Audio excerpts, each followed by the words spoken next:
All right, hello there, friends. I thought today we're going to talk a little bit about blue and white. See, I got a blue and white shirt on too. I just got my quilts back from Houston Quilt Festival, and they were going to keep them longer, but because the show was canceled this year, several of their shows were canceled, they just went ahead and sent them back. So if you are familiar with what they did last year, was the Sapphire exhibit. And if you missed that, somehow go online and just do the Sapphire quilt collection or quilt exhibit, and you'll see a lot of fun quilts on there. So they did try to imitate the red and white quilts that were on display in New York City.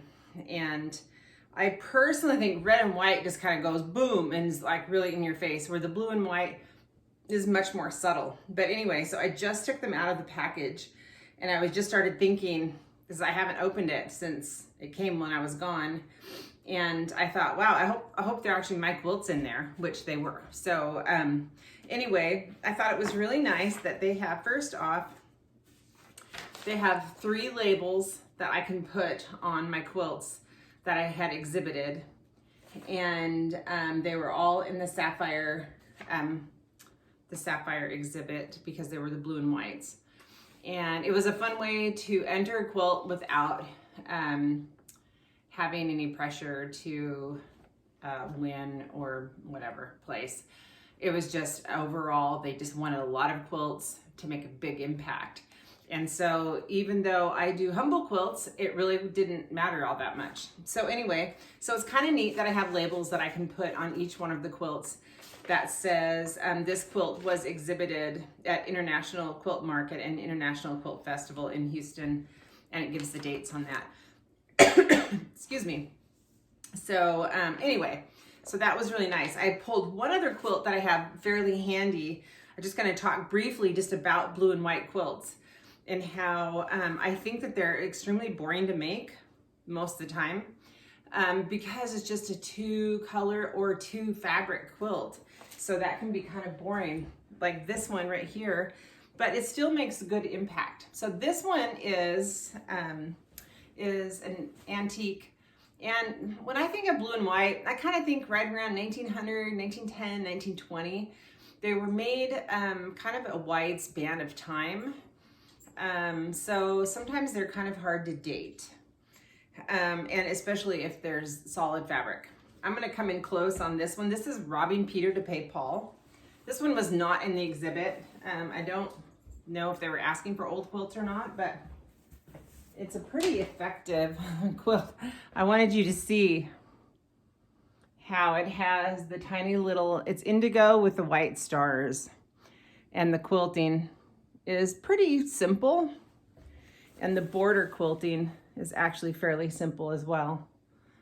But this is a great pattern, and I don't know if the quilt maker got bored making it or not. I don't get bored looking at it. So once they're made and they're quilted, I really enjoy them. It's just making them can be kind of boring. So anyway, I thought I would just talk briefly about the quilts that I had exhibited. And like I said, this one wasn't one, but it's a great quilt that I really enjoy. So let me know either in the comments on YouTube or the comments on my blog if you've made a 2-color quilt, and if you enjoyed making it or if you thought it was kind of boring. I think it's a good one to do with friends, because then you can visit and you can just sew and kind of, you know, not really think about it too much. Here's the I showed you the other border. Here's the side. So it's just a little bit slanted, just a little bit different. So, all right. This one right here I made in 2004, and it was on my trip to Paducah with my friend Kathy, who also quilted probably all 3 of these. Or no, there's one of them I did. She did this one though. That we saw on a quilt shop on the way from Ohio to Paducah. And we like to do kind of a commemorative quilt when we're together, something that we can do to remember our time together. So we call this one The Road to Paducah. I've only been to Paducah once, although a friend has been asking me to go there. And so hopefully in the next couple of years, I will be able to do that. This is a simple 20 patch. Let's see, 1, 2, 3, 4, 5. Yeah, just a simple 20 patch on point. So it looks much more complicated. And I did this one in 2004. It still has a little bit of paper in it. So when I sent it, and when they sent it back, and when they stored the quilts in Houston, this helps prevent big lines, big fold lines in there if you have a little bit of paper in there. So I haven't opened them all the way up to get all the paper out. I will go in just a little bit and just show you the quilting is great. And we probably just swapped probably blue squares. I don't actually recall strip piecing it, but you know, 2004, it's been a while. So anyway, there's that one. The quilting is beautiful. All right, the next one is the most current one. I did this one in 2018, and it's called Brick Wall of Wabash County. And as a matter of fact, my friend Kathy quilted this one for me as well. And this was one that we saw when we were together at a quilt show in Pennsylvania that we drove up to, or it was New York. Can't remember. I think it might have been Syracuse, New York. And we saw this. The design is by Tara Lynn Darr, and I'm not sure if that's the name she's going by right now. And she designed it after a quilt, an antique that she had seen in Wabash County. So anyway, so this one was kind of fun. We did swap squares. We swapped the off-white and the white squares and the blue squares. And then we swapped fabric for the flying geese. So this was kind of fun. And I know that it's like a friendship quilt. So that makes it a little easier. And what does make it a little easier is when you're not using the same fabric. You're using blues, various shades of blues and various shades of lights, but it's not exactly the same fabric. So that makes it a little funner to do. So that one was kind of nice. All right, the last one here is also a friendship quilt. And I call this Road to California, and I actually think the block is as well.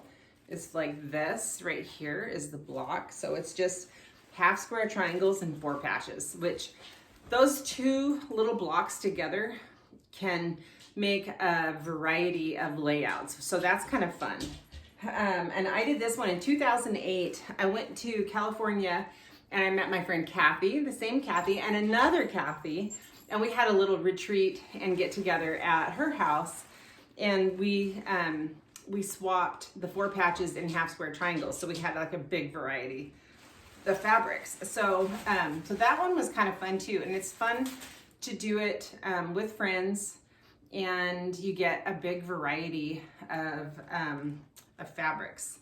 So anyway, so here I'll do just a quick little close up. I quilted this one actually. And I just did some straight across, and I did some cable quilting over here. So let me know. I'm curious to know if you have done 2-color quilts or blue and white, and let me know how you enjoyed it, if you liked making it. So that's about it. And if you have a photo handy, drop it in the comments. That would be awesome. I'm probably gonna have to drop it in the comments on my blog or on Facebook group, I guess I should say. So anyway, thank you guys. I'm happy to be home. I had such a great time away, and I'll be sharing those photos with you soon. So, all right, take care. Love ya.